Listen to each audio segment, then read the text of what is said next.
they're destroying their own ability to make money. I know. Because they're doing stuff that brings legislation, that brings negative eyes. Exactly. What's going on, guys? Welcome to the Collecting Keys Real Estate Investing Podcast. I'm your host, Mike DeHaan, here with Dan Austin and Greg Helback today, friend of the show. Welcome back, Greg. We do not have Dylan today because we kind of recorded this last minute when Greg hit me up and was like, hey, we should record today. I got something I want to talk about. So sorry, Dylan, you missed out, but I also know that you're like hanging out with your kid or whatever you do in the afternoons over there on the East Coast. But awesome. Greg, good to have you back, man. I think this will be your third or fourth time on here? Yeah, I love the show. I'm a listener, so It's cool to be a guest every couple months. Yeah, I appreciate that, dude. You're a raving fan, man. I love it. Yeah. So really quick, in case people have missed your previous episodes, too long didn't read, give us 10 seconds, who you are, where you're based out of, what you do. Seattle, Washington, flipper, wholesaler, landlord. Been doing this for 10 years. Probably got, 400, 425 deals under the belt. A lot of experience in multiple markets. And I've seen this business change drastically in the 10 years I've been around, to say the least. I was about to say, at this point, you're probably one of the most senior people in the industry, honestly. It's crazy to say that because I'm not that old, but I am. You're not old at all. I was so young when I started. I was 20 and now I'm 30. So what was the market like when you started? Like when I say the market, the wholesaler vibe, what was it like? Okay. So this was literally 10 years ago in September of 15. There was basically no podcasts on. There was 2 podcasts on the whole entire thing. And period. I think there's only 2 podcasts in general at that point. Yeah, it was nuts, dude. And one was Bigger Pockets, and they definitely weren't talking about wholesaling. Yeah, exactly. Yeah, and the other one was Joe Rogan. Those all that existed. Exactly. Bigger Pockets was the 800-pound gorilla, and now they're, not even close to where they were. So that's the first thing. There was not a lot of education on it. The seminar circuit was big time, the traveling circus of, salesmen was all over the country. The TV shows got pretty popular at that point, and technology was obviously not where it was at now. TikTok didn't exist. IG was still pretty new.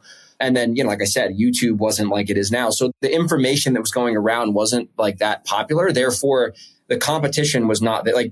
If you were doing direct seller marketing in 2015, you were guaranteed to get a 20x on your spend, and you could be a complete dumbass because nobody was getting letters. Nobody was bidding on keywords. Nobody was calling. There was no software, PropStream didn't exist. No software existed. ListSource was the only thing around.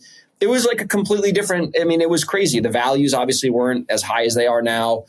It was we used to send 2,000 postcards and get 3 or 4 deals off of that. And it made no sense. We wouldn't even work. We would just fuck off and mail and then do a couple deals and then go on vacation and get drunk. It was ridiculous. And we were sounds great. Kids. Yeah. So as that kind of progressed, what I've seen is you had the 2015 to 2019. And also in 2018 and 2019, the market wasn't necessarily bad, but it wasn't this hyper inflated, crazy marketplace. So if it took you 3 months to sell a flip, that wasn't oh my God, you're terrible. That was normal, right?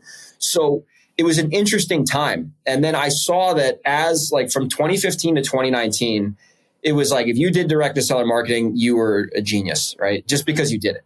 And then once COVID happened, for about 2 months, people didn't really know what the fuck was up. So everyone was kind of is the world going to fall down? We can't go outside our houses. It was super weird. I was a little scared. I had a bunch of flips going on. But then when COVID happened, a lot of people were out of work. The world shut down. And then for some reason, the real estate, because they dropped the interest rate so much, the real estate values just went through the roof. And then everybody started getting into the game. Everyone had a podcast. Everyone had a YouTube channel. Everyone's on social media. The wholesaling game or the off-market game got really popular. And then I noticed the cost to get deals went up, but then the margins were great because you were selling your flips for way more money, and buying rentals made sense because you're refining at 3%. And, it just seemed like this kind of evolution. And then mid 2022, and I'm obviously being brief here, mid 2022, the rates went up and then half the flippers lost their pants, right? Because they were buying bad deals. And then, the market got to where it's if you still went direct to seller, it was going to cost a lot more, but you had to be really careful when you're flipping, and the buyers kind of went away. And then from basically 2023 until now, 2025, it's been hard. You have to spend more money to get deals. You got to really know what you're doing. It's super competitive. Nationwide wholesaling is the new normal, and that didn't exist in 2015. No one was doing that. And we've noticed that the biggest threat in our company is not local investors. It's national wholesalers, actually, that are really fucking some stuff up. And I can get into that. But I've just seen this business kind of evolve and change. And now there's 300 PPC vendors, and there's, an industry for everything, and call centers and mailing houses. And it's just wild how, I literally saw this little mom and pop business turn into an industry. And now it's there's 7 masterminds that are huge. It's just crazy to see. Yeah. I would say a lot of that is a symptom of the market cycle as well, right? Yeah. Just like in general, because, there's the old saying, those that can't do, teach. And I think that we started our scale community a number of years ago. That was 22, I think, when we started that, Dan. And a big reason that we started that was our frustration with the fact that so many of the gurus that were out there, they weren't actually doing the business. Yeah. And that was kind of our sales pitch with it was we're actually guys that are doing the business, and here's how you do it. It turns out that's a really bad sales pitch because we're not selling a dream. We're selling fucking hard work and hustle. Yeah. The plus side that we got out of that is scale as that grew, and it's been very, very stagnant for a while, and it hasn't been a focus for us for the last year and a bit. But our success rate with people that have gone through that is extremely high because we got people that wanted to grind and build a business. The downside is, as a business endeavor, we pretty much made no money off of it. Yeah. Honestly. Yeah. All the value that we got out of scale was the fact that people would bring us deals, the monetary value. We've made lots of great friends and other things. People would bring us deals. It's turned into a good lead funnel for our lending company. People have JV'd stuff with us and different things. It's given us a good reputation. At least I think. They could say that, no, we're assholes, but people still stick around. So I think we've done okay. And good community. Yeah. Like you said, a lot of friends. And it's great to be able to go to most towns and be able to link up with somebody. Totally. Yeah. But the thing that's so interesting is that as you look at just the entire space in general, and this is real estate as a whole, the vast majority of people that I would say are actually operators, they're pretty much they're kind of out of the limelight. And this isn't everybody. This is a lot of people. If they're active real estate operators, and the ones that are the sort of faces that you see out there, they're just so full of bullshit constantly, dude. Bullshit. Totally. Yeah. Total bullshit. And they're typically just repeating stuff that worked for them back in 2015 to 2018, like you talked about, before things were as just sort of developed and built out like they are now. And they're pretending it's still the same because the random schmuck who just discovered flipping houses in 2024, 2025, they don't know that isn't how it works anymore. They have no idea. They have no idea. That's the problem, bro. And it's crazy how quickly that shifted, honestly. I know it's been years, but I remember when I started flipping houses in 2018, exactly like you talked about, I had a realtor I was working with at the time. I would just buy stuff off the market, fixer-uppers. Yeah, that used to work really well. That's how we bought most of our rental properties back in the day. Totally. Get an REO and fucking have at it. Yeah, we do a full inspection. You ask for concessions from the seller, buying a flip. And then when you close on it, they're yeah, so expect this to take 3 to 6 months to sell after you finish it. Yep. And that was the expectation. And then all of a sudden, over 18 months, you got into 2020 and that all went out the window. Just changed. Yeah. If you're not getting multiple offers after the first weekend, you're a fucking clown, basically. Yeah. Not literally, but. And another thing too, I've seen because I don't have a huge Instagram, but I get a lot of engagement on mine, and I put out a lot of content. I don't have anything to sell. I do get JV deals from it and whatnot and private money, but I just don't give a fuck. I don't say anything outlandish, but I'm just really honest about what I put out there, and people know that. And then if they ever run into me in public, they're oh, he's the same way he is online. It's just because it's the truth. I remember in Florida one time, I got interviewed on this guy's podcast, and he ran into me at a bar, and I was absolutely pinned. And he's are you from that video with so-and-so? And I'm yeah. He's holy shit. I was what the fuck? I was really drunk too. And I was yeah. I was really drunk. Yeah. I'm just an ordinary guy who gets drunk. Yeah. And I was yeah, man, I got to take a piss, man. I'm really pinned right now. I'm going to go be back in a minute. Anyway, but it's if you are congruent with who you are and you're not a dirtbag and you have, if you're selling something, there's nothing wrong with that. But like you said, I see a lot of people who are they say one thing, but then they're the complete opposite. And then they don't actually have a business doing what they teach. And it fucks over people because they think that it's going to work because Johnny Guru said it. But then when they actually go try to do what Johnny Guru is teaching, obviously that's a fictitious person. It doesn't work because Johnny Guru doesn't know what the fuck he's talking about because his shit is from 2019. Yeah. And that's where people are oh, this business doesn't work. It's so hard.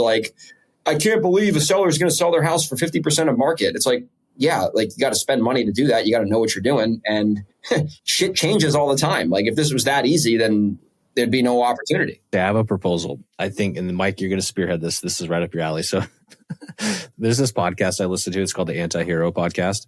And what they do is they take people like military veterans who are in the limelight and like are like telling their story, right? So one of the best ones is the guy who said he shot bin Laden. Oh, Rob O'Neill. Rob O'Neill's. Yeah.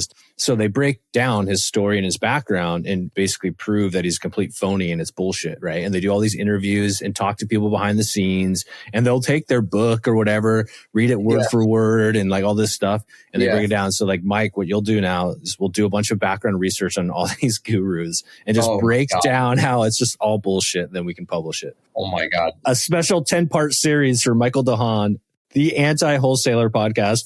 Get a good lawyer ready, fella. It's so easy, dude. We've already done this. I know, we've already done it. It's so funny. Like literally, like when Pace, Morby was on this podcast, this was years ago. And he said on the podcast, he's like, if anyone has beef with me, or has a problem with what I'm saying, just DM me right now. I'd love to chat with you. I'm literally on a plane. You listen to this. I'm like, what? I paid for Wi-Fi. I paid like the $15 for fucking Delta Wi-Fi just so I could DM him and say, hey, I just listened to your podcast. I have beef with what you say all the time. And literally I was asking questions, and every single response that he had, and I know it was him because he was filming him talking and recording rather than typing to me. Yeah. Right. Which is a weird egotistical thing to do. It was really him. I think he probably did that. So I knew it was him. And everything that every response he would give me would be just like, well, my community is so big. Yeah. And if you want, you could come and talk to them and tell them what you think. And I'm like, let's do it. I'm free on Tuesday. That's right. You remember he offered to come to his facility or whatever? Yes. And I was like, I will fly down there tomorrow. Yeah. Where is it? Tell me where to go. And he just kept going and be like, my community's so big, bro. Like I've changed so many lives. He never once answered my question. Yeah. So I had that one. And then I had another one where Josh and Tiffany High were like pretending like they invented Ari Simply. It was like this whole thing where they're like, That's Sharad's company, bro. Exactly. I fucking know Sharad. And they're posting about how they invented this new CRM. Oh, remember the build a custom CRM? They built a custom CRM that's exactly their business. And I was like, bitch, you're lying. And I was like just messaging on Instagram, like screenshotting her stuff and just being like liar. And like, I forgot about that beef. Pointing it to Ari Simply. That was a good then one. All of a sudden I get a phone call from Sharad and I'm like, oh shit. And so Sharad, he's super mellow too. He's super chill, dude. He's great. And I'm like, what's up, buddy? And immediately this lady starts just like going off on me, dude. It was fucking Tiffany. Oh, it was a 3-way call, wasn't it? He like 3-way called with her on there. I love it, dude. And she just starts like going off. She's like, you're a narcissist, like going off on me. I was like, we got to do a highlight reel of this shit, dude. It's like all you're doing is proving my point. Thank you. Yeah. Just why are you saying weird stuff? Like just say like, hey, I have this great software I use. It's been relevant for my business. Don't pretend like you made it. That's like a dumb thing to do. So I don't know, man. It's like a white label, right? It's like, I remember this guy was promoting PropStream and he didn't do anything wrong, but like he had a thing called like whatever the fuck it was called. And I went on and I just looked at the main page and it was PropStream. And I'm like, it's just a white label. There's nothing wrong with white label. Yeah. Just fucking tell people what it is. Just say that, dude. There was that whole phase of the white label CRMs. Like Ryan Pineda had one. Like that lasted like 3 months, dude. Jimmy Norton had one. Yeah, Jim Norton had like a white label thing. Yeah, he was like giving it away for free. That was like the whole thing. It was just to get a PropStream. PropWire. I actually use that. It's pretty fucking good, honestly, and it's free. It's the same thing, dude. It's like the same. Yeah. It's not PropStream. It's what's the other one? Property Radar. No. Real Flow. Probably. Real Flow. Thank you. Yeah, that's the one that everyone was white labeling. It's the same basic concept, and they were just like putting their little logo on it. I will say, I did a podcast interview with Jerry, and he is pretty fucking cool. I'm not going to lie. You guys might disagree, but he is actually fucking cool. I've heard good things about his stuff, though. I've never met him. He will say, I have no qualms with him. Yeah, he's a super nice. He's actually very congruent because I sat down with him, and he wanted to do the show at like 9 Eastern, which is 6 our time. I got up for that because obviously he's a legit guy. I did an hour-long interview with him. I did no fucking prep.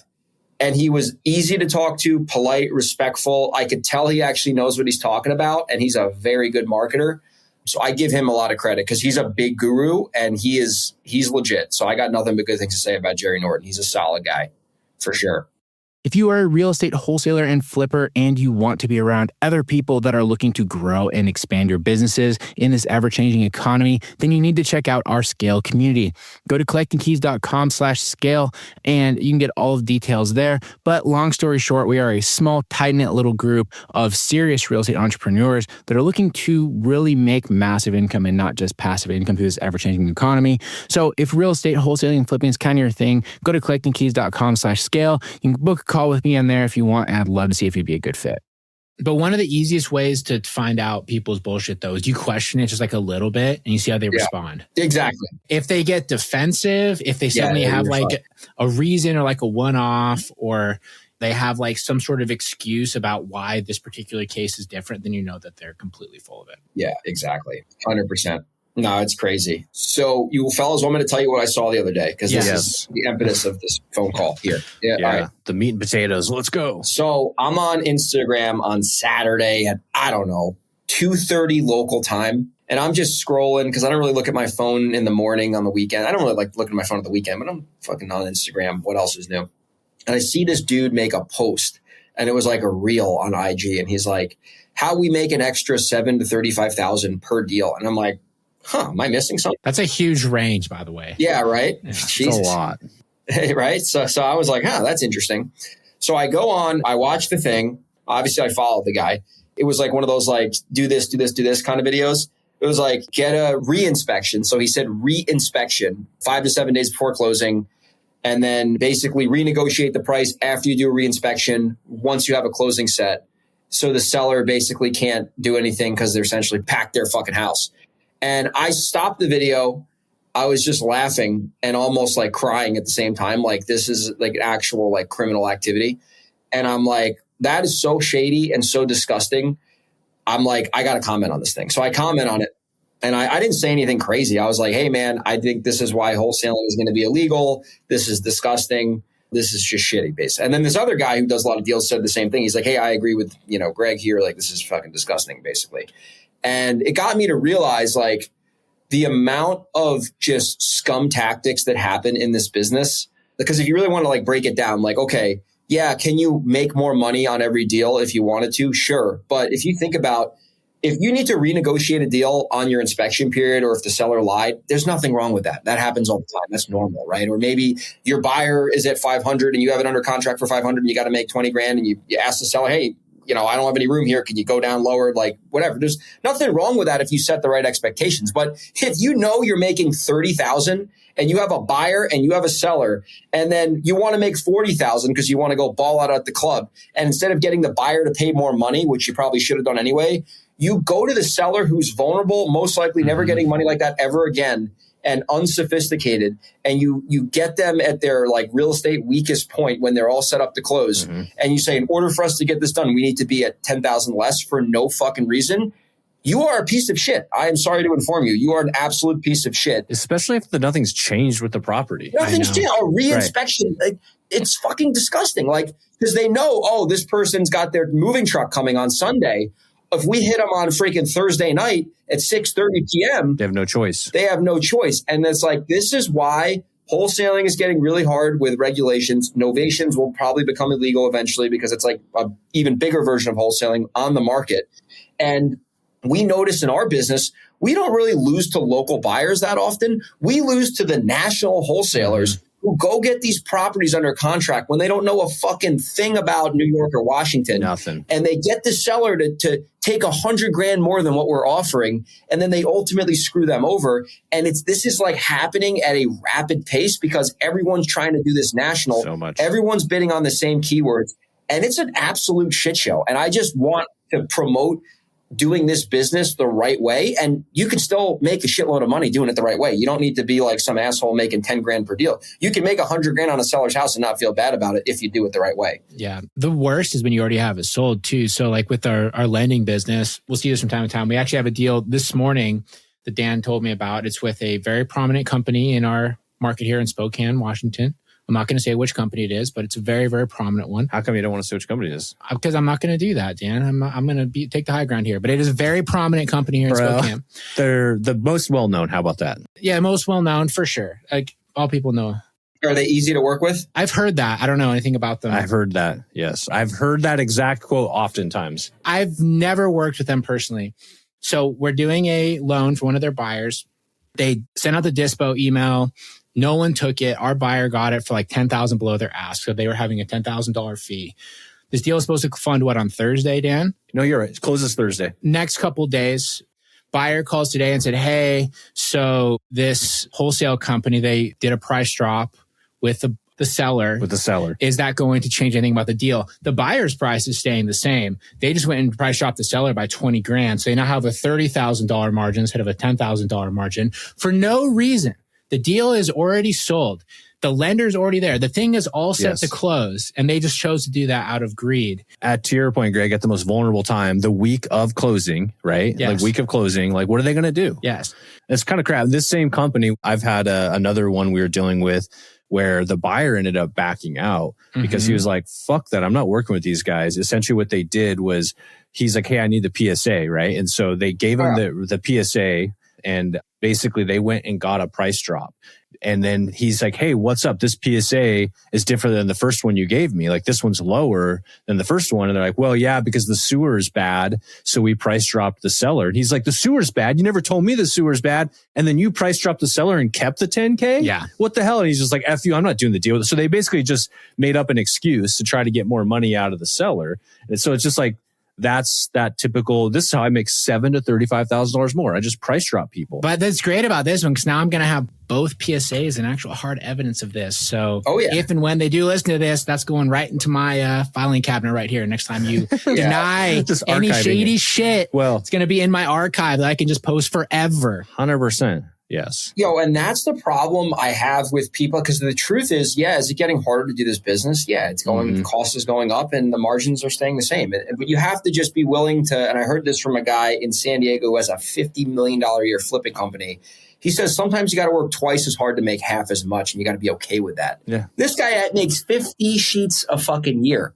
And he's a good guy and he knows what he's doing. And you don't build a business like that if you're a dirtbag. And, obviously I'm going to listen to what this guy has to say. And that's the problem I'm seeing with some of these other investors is they're greedy. And the thing that's funny, like if you look at any like bullshit company website, they have their core values and they're all their bullshit, integrity, honor, this, that. And then you really go under the fucking hood and you see the scum tactics that happens. And you're like, oh my God, no wonder nobody wants to sell to a fucking buyer, a private buyer, because all this bullshit happens. And look, like I get up every day and I fight like a dog in my business to make sure that other dirtbags don't get the same leads that we have, because at least I know, and am I an angel? No, but I know that I'm going to treat the seller the right way and we're not going to fuck people over. And we're not going to do business the wrong way. Like, am I perfect? No. But I can tell you right now, I've never scummed a seller like that. And I never will because I don't need to. And even if I did, I wouldn't do it. Like, it's just fucked up. So shitty. It's just fucked up. Yes. We've done at least one this year, if not two, where we freaking just wholesaled the deal for $0. For zero. For scratch. Yeah, I'm doing one right now for 5,000 in Graham because I just want to help the fucking guy. Yeah. Exactly. My cost to get that deal was 10. So, Right. Yeah, for sure. It's all good. Just what you do. It's the right thing to do in that situation. You got a seller to say, you told a seller you were going to buy it. Yep. You can't get a buyer except for at your scratch price. Guess what? Yep. Just do the deal. Who cares? Just take it down. Yeah. You've already spent the marketing money. Just do it. Fix the title issues. Exactly. You just go through it. Let them have. Do what you got to do. And that, ironically, that one deal we're making 5 sheets on, it's got some title issues and I'm helping fix it because I'm not going to be a scumbag. Like, oh man, I'm not making any money on this. Fuck it. Like, I'm not going to be a like I act the same way on a 5K deal that I do on a 500K deal. It's the same shit. Like, I'm not going to. As much as you want to let it go, that's what you're supposed to do, right? Like that is exactly. And the thing that these people don't understand is it's not even just about making money at that point. Like if you enough people do that over a longer period of time, it negatively affects the industry. Like if you look over a 5 or 10 year horizon, they're destroying their own ability to make money because they're doing stuff that brings legislation, that brings negative eyes. Exactly. It's like this whole, I'm trying to beat out everybody else by being as shady as possible. It's so short-sighted. It just doesn't make any sense at all. It makes no sense. And they think, oh, I'll just do it this once. They never do it one time. Of course they don't. Once you've done it, you're going to do it more. Well, as Jordan Belfort says, once your ethics get crossed, you never go back. And That's true. Why? True. Yes. Like honestly, why would you do something shady once, you're like, you know what? Fuck it. Maybe the next time, because you can always already done it. Things are justification animals, right? Yes. We act emotionally like animals, and then we justify the shit out of it. I had something happen this morning where something happened that I wasn't too fond of, and the person who did it was like justifying. And I was just commenting my boys like, oh, look, he's justifying now. Like, what the fuck? Right. But it's the truth. And I see this, and I saw this video, and I got so triggered by it. And I'm like, man, this is exactly why I want to beat out other investors. It's not to get even richer. It's just to make sure, like, because like listen, are most sellers out of their fucking minds? Yes. I'm going to be the first one to admit that. But I will say there are times where we build so much value with a seller and they trust us so much, and the experience that they'd have with us is so positive. Because not every seller is like that. Some people, you could give them the whole entire world and they'll still ask for, the next planet. But they're really appreciative of us. They really just are so honored that we bought their house, right, and made money on it. And there are other sellers where you do all the right shit, you don't do anything wrong, and they still complain about something. And that's just who they are. But I just know when there's so many scumbags out there and there's so many scumbags teaching other scumbags about this, it's going to be kind of like a ticking time bomb, to where I think actually in Pennsylvania, I don't think you can wholesale. There's some real red tape in Pennsylvania with wholesaling. Well, dude, in Washington, it's coming up. They're having that new law starting next year where now you have to have... Yeah, that's January 1st. Yeah, where basically if an agent isn't involved, then you have to pay for the seller to get an appraisal. Yeah. If they ask for that. And you have to front the cost as the buyer. And you have to put that in your contract. You have to disclose that they are allowed to have an appraisal. You have to disclose that once they get the appraisal back, they can cancel at no cost within 5 days, and they have 10 days from signing the contract to cancel at for no reason. I think that's the rules. But if you have it listed though, or if you have an agent involved, or does it have to be listed? If you have an agent involved, I don't think it has to be listed though. You have to have an agent representing you, right? Right. So then where it gets weird is... You as in the seller does. The buyer. You do as the buyer. So let's say let me give you an example. Okay. Tacoma, Washington, I get an AO for 150 grand, which would be like a fucking home run, right? It's probably worth 400 fixed up, might need 50, 60 grand. Well, actually probably 80 grand. Out here, it's a little more expensive to rehab. So I got this AO and I got a PSA at 150. I got a buyer's agent who's helping me, even though I'm a professional buyer. And I'm paying that buyer's agent out of my own pocket a point. You don't even need to necessarily pay them, right? It can be someone on your team. They just have to be licensed. Okay. What they're kind of banking on is in the state of Washington is one of the states where a realtor is technically a fiduciary to all property owners. And they become a dual agent at that point if they're involved in a transaction. Correct. They become a dual agent, and they need to legally be disclosing that they're an agent, and they are required to be honest with the seller about the value of their house. Okay. So if an agent's shady and ignores that, totally, you can still fly by night. But then at that point, you have the ability to get smacked by the Washington Association of Realtors, which can be very significant. Oh, yeah. I have a friend here that got slapped by that, and it was like $50,000 per incident. Yeah. You get yourself hurt. It was very, very severe. So that basically makes it so it's possible for them to come after you. Yeah. For being dishonest about that. But it's of course going to have so many gray areas and so many workarounds that people can do. Yeah, that's going to be hairy. What if the seller signs off on the PSA that they are acknowledging that there's a realtor involved, and they're also acknowledging that they're selling their house substantially below market value and they initially have? You still have to have in your contract that they have the ability to get an appraisal. That's going to be the killer right there. Yeah, an appraisal at your expense as the buyer. Which is kind of crazy. And then they can back out for no reason for the next 10 days afterwards. It's pretty nuts. So you know what that's going to do, I think? And they're probably I'm thinking about the Washington properties I've done. Maybe, let's say out of 20 properties, maybe 3 sellers that I can go off the top of my head would probably pull that one. Mm-hmm. But I would say the other 17, I would go to bet and say they probably wouldn't give a fuck. And they still go through with it because of the good job that we did on the front end. Right.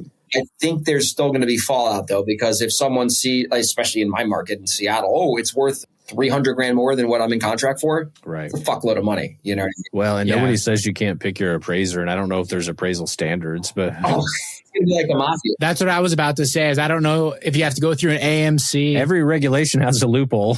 Yeah. Or you just go into like, here's what we should do. We should just create WashingtonRealEstateAppraisers.com. And what it does is it just gives you like a number on a waiting list as like a random number. And you're like, we're number 57. It's going to take 3 months. Are you sure you want to wait for this, Mr. Seller? Nah, just skip it. Oh my God. I don't know what the rules are around that, but I mean, that's a whole other game, you know. There's a lot of shady wholesalers in Seattle, so I think that's actually going to be good because it's going to get a lot of these jackasses out of the marketplace, honestly. Yeah, well, you're already seeing that, you know, like certain people. I think that's one of the reasons that the national thing is so popular is because it allows people to be more dynamic as the rules and regulations change in different states. Yeah. I mean, that's the whole reason that we were running our partnership program for a while was because in Washington State, it wasn't necessarily around changing legislation, but it was around the changing market sentiment, right? And Eastern Washington, North Idaho had inflated so much. We knew the bubble was going to burst. So like, let's go somewhere where properties are cheaper. There's more opportunities. So we started doing stuff in the South and the Midwest and different things. And we actually avoided getting bit by the little bubble popping out here in Eastern Washington compared to like a lot of our competition that went completely bust. But the challenge now comes maintaining relationships and keeping up with all the rules in different places. That's where we kind of pulled it close again. But if you're like a big enough company and you're willing to just kind of like throw stuff out everywhere, I mean, especially with the different online marketing and stuff people do, like you can run $60,000, $70,000 a month in PPC on a national campaign and get leads. And you're like, I don't know what's in Toledo, Ohio, but let's see if we can figure out an agent there that will help us comp this house and we can wholesale it. Yeah, no, that's an interesting model. And like, there's people who have made that model work. And I understand like the economics behind it makes sense. If you're getting cost per conversions on Google at $75, like, cause I manage my own Google ads and I'm like, fuck, if I got $75 leads in Washington State, I'd be, doing this from the back of my yacht, but it's just not the truth. But yeah, if you can go into like, even 20 areas that are good and you can get good conversions, you can make the business model work. But the problem is, a lot of these people, like these national wholesalers, they don't know fuck about real estate. Shit. That's the thing. And I heard a guru talk about this once and I heavily disagreed with him. And he was like, I don't know anything about real estate. I'm in the pawn shop business, like metaphorically speaking. And I'm thinking in my head, I'm like, well, if you're advertising you buy real estate from people who really need your help and you don't know shit about real estate, you're a fucking idiot. And you shouldn't be like, this is somebody's house. Like grandma needs her equity or some of her equity because we're going to have some equity on the sale. Yeah. Like it's crazy. It shows you how quickly people forget because what you're describing is very literally what like Open Door and like the Zillow buyer program we're doing through the boom. And all those companies are gone. It doesn't work. It doesn't work like that. It doesn't work. Everybody thinks their competitive edge is, I know how to do PPC. It's like, that's awesome. If your competitive edge is to get leads, but you have no idea if they're good leads. Mm-hmm. That's kind of where you hear it is a lot of times with the PPC companies, like, you don't need to know anything about real estate. We'll just dial in. It's all about data. And it's like, maybe, but I can tell you right now, there's not really very many successful people doing 10 deals in a market they don't know anything. Because the problem is not only do you have to know the values of the market, you have to find somebody that will buy it. Mm-hmm. And that's what we found while we did our program the way we did it is because we had local partners on the ground, the partnership program. And you're able to have that connection between the sellers and the buyers and somebody there that actually has knowledge of like, no, I would never buy a house on this road. This is why. Makes sense. Exact specific local knowledge, right? It's like that's got to have that, especially in like where I invest in New York City suburbs in Seattle, where it's big time. It's like the big leagues. Like I'll give you an example. I live on Southern Street. I'm not going to give my full address out on the internet for people to come visit me. I live on Southern Street. All right. If you go to the end of the street, it's still really expensive, but not nearly as expensive as where my house is, right? Or the neighbors' houses are. And it's the same fucking street and it's a quarter mile down the road. Because if you're on one side of Southern Street, you're right by 35th, the sun doesn't set there. So like that fucks the values up. That fucks the lot values up. But if you're by me, you can see the water and you can see the mountains and the lot value is worth a shitload more. And it's the same road. But if you're some asshole sitting in, Dallas, Texas, and you're comping you wouldn't fucking know that. You would have no clue. So that's where I see. And we always like when we're dealing with, competition, it's like, we'll scare the shit out of the seller. We'll say, hey, so you got another offer from, Johnny, buys houses for $100,000 more than us. What's their earnest money deposit? Oh, I think it was like $50. $50. So this person's claiming they're going to buy your house for cash for $500,000. They're going to put $50 down. Mm-hmm. Do you think that's going to work out too well? And they're like, what do you mean? What should we expect? And then I'll buy it and I'll say, I'll put down $25,000 if I need to. Yeah. Well, you'll put down $25,000? Yeah. Well, I'm giving you, $500,000 for your house. That's like the least I could do. Assuming it's competitive. It's the least. Yeah, exactly. And then, that's how you get these assholes out of there is it's not that hard, but at the same time, a lot of sellers, especially online, they think they're getting like an instant appraisal or something. I don't know what it is. Right. But once you bring them down to reality and really kind of consult them more than sell them, you can get that deal over the other national wholesaler because they really don't know shit about how to educate a seller and bring value to them. They just need to hit their quota. And it's just a different business model. I don't know. Mm-hmm. Yeah. It's just like everything else, where people will believe what they want to believe. Yeah. And you can't really convince people otherwise. If people are grasping on to the real estate values, or even last week, we got a lead that came in and the guy said he bought the property in 2022 and he had his price. And he said, the note said, we was called Porter. The note said, seller says with how strong the real estate market has been, how much it's growing, he's expecting it to be worth 400 now, which is 80 grand more he bought it for. I was like, this dude thinks the market's still good? What the fuck?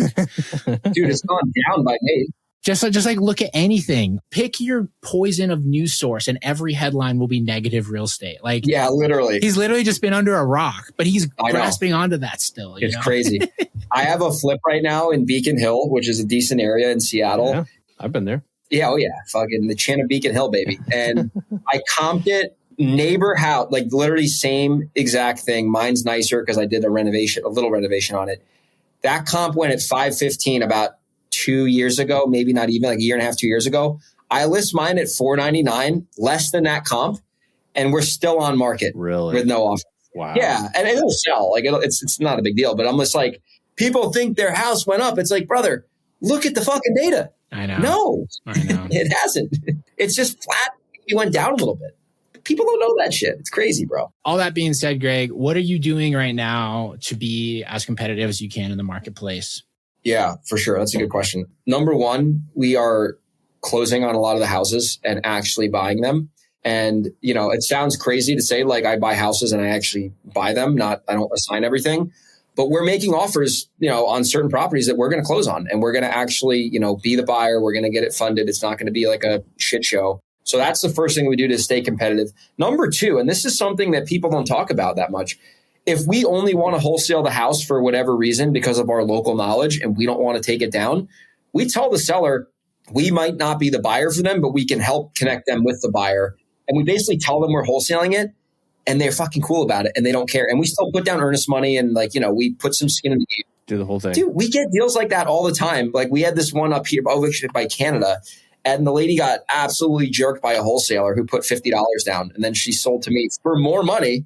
Right? Because I put down a deposit and I have a better buyer's list than him and it's way higher chance that I'm going to get it sold. But she knew going into the transaction that was going to be the expectation. And I explained to her why I'm not going to actually buy it myself based on the location and how I can actually get her more money. And I come to find out, boys. So I'm transparently wholesaling.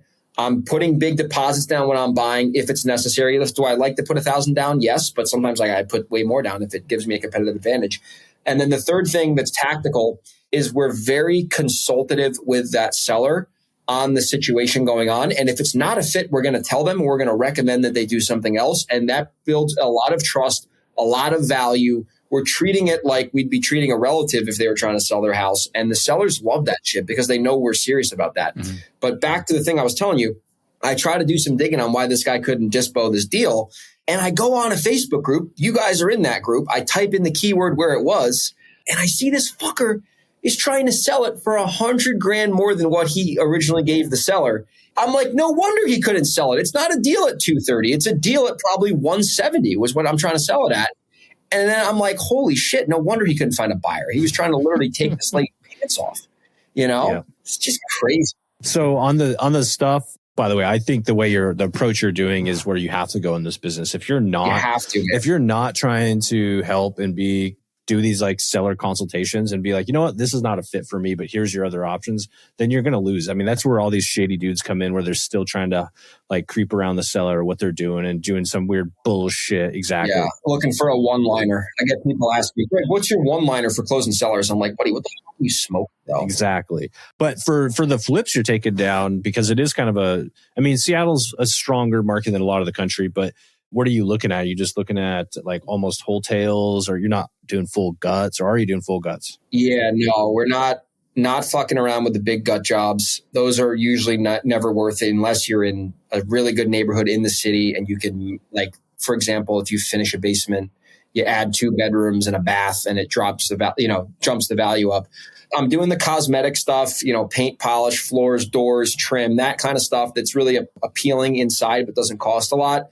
And also, I'm not taking on more flip projects than I can handle, right? So I'm declining some flip projects if I'm overfilled with stuff, because I don't want to, bite off more than I can chew. And I'm assuming if it takes longer to sell this inventory, I don't want to have a huge backlog of deals that are going to be sitting. So a lot of the times what we'll do is, if we have more lead volume than we're willing to take on from a flip standpoint, we may offer the seller more money and do a wholesale only situation, which takes the stress off our plate, where we don't need to ultimately fund it. We could maybe give the seller more money, in exchange for maybe less certainty. And, we're getting them done that way. So, and another thing too, I guess out here is like that Beacon Hill thing I was telling you about. If that doesn't sell for some reason, I could keep that as a rental. Okay. I don't want it, because it would be a cash in refinance, not a cash out refinance. Right. But I could make it work as a rental because it's not like $2 million in Bellevue. So I'm looking at the deal and I'm like, absolute worst case, could I keep it as a rental if I had to? Pretty much it's always yes. And like I said, unless it's like a $2 million property. Yeah. And I kind of know going in like, okay, if this doesn't sell for some reason, which is unlikely, I could keep it as a rental. It'll still be fine. Any hard nose, like busy roads or size or anything like that? Age? Yeah. We had one actually down in Sumner, which is near Tacoma. And the house backed up to a highway, and just super red flag for flip for any buyer, right? Whether it's a cash buyer or a regular buyer. So that stuff we're avoiding. Obviously double yellows, we're going to take some value off that, but we won't necessarily decline it. But like, you got to say, like, if the comps in the neighborhood are 600 and you got like a 10-15% like shitty factor, you're going to list it for that price. And then hopefully that would stand out because you got the busy road, but you got the cheaper house. So we're really, really behind landfill. Like, I'll give you another example. We have one in Puyallup, almost wholesaling right now. It actually came from a realtor referral, and she's cool with me wholesaling it. Surprise, surprise. And I walked it. I was like, I don't think this is for me due to the location. And then I told her, I'm like, I could probably wholesale this off to somebody. You're still going to get your commission. It's the same shit. But I'm not going to be the buyer. I'm going to dispo this out, and I got a buyer in like an hour, Wow. And she's, But the guy who's buying it from me is a buddy of mine, and it's a good deal for him because he's going to be able to chop the lot up and cut it up into a couple different pieces and sell it off. And could I do that if I wanted to? Yes, but I don't really fucking do that. Like, that's not my thing. So stay in your lane, man. That's what it is. I like that. I think that's a huge thing now too, just to wrap this up, is so many people, and it's fun. I feel like this started several years ago with the rise of like the sub 2 and the novations and the seller finance, flipping and everything else. And when things get tough, people are just trying to do like everything. But if you just like stay in your lane, you're going to be so much better, and just find people who are in those lanes that make sense for the deal. And don't try to like learn something new like that especially when times are challenging. You don't want to be taking risks when the downside is immense. You kind of take risks when things are good and you can afford to screw stuff up. Exactly, man. You got to know real estate. That's like, it's funny we're even saying this because like you'd think like the regular person would assume that, but like you got to know real estate really well, and you got to know marketing, and you got to know how to have a pipeline. Like, you got to know a lot of things. And when you know a lot of things, you can be successful. It's like, people forget about that. You got to know real estate. But I will say it's shocking though how many people are in this industry that really have no idea how real estate transactions work, how to comp properties, I know, how to do any of that. Crazy. They never had a deed before. They've never signed a deed. And I'm like, you've wholesaled 100 houses and you've never fucking owned real estate. Isn't that crazy? Yeah. Cool. Awesome, Greg. Well, where can people find you, follow you, reach out to you? You can follow me on Instagram at Grego_37. I do my Sunday specials now where I put my take on football games, and I'm a big New York Jets fan. So if you want to be entertained on Sundays, tune into my Instagram little bit of mixture of real estate and comedy as a miserable man. Yeah. There we go. I like it. Awesome. Cool, buddy. Well, thanks for coming on the show today, man. Thanks for reaching out to schedule this. That was fun. Oh, yeah. Thanks for being Johnny on the spot. Yeah, absolutely. All right, guys. Thanks for listening. Go and shoot Greg a follow. If he's not on like your sort of regular cadence of people that you check out and see what they're doing, he definitely should be. Because if you can't tell, he's the real deal. He's been in the game for a long time. All right, everybody. Well, thanks for listening. We'll talk to you guys next week. See y'all. Thanks for listening, everyone. If you want more from us, you can shoot us a follow on Instagram. I am at Mike_invest. Dan is at InvestorManDan. And Dylan is at Dylan_does_deals. Shoot us a follow and send us a DM to let us know what you think of the show.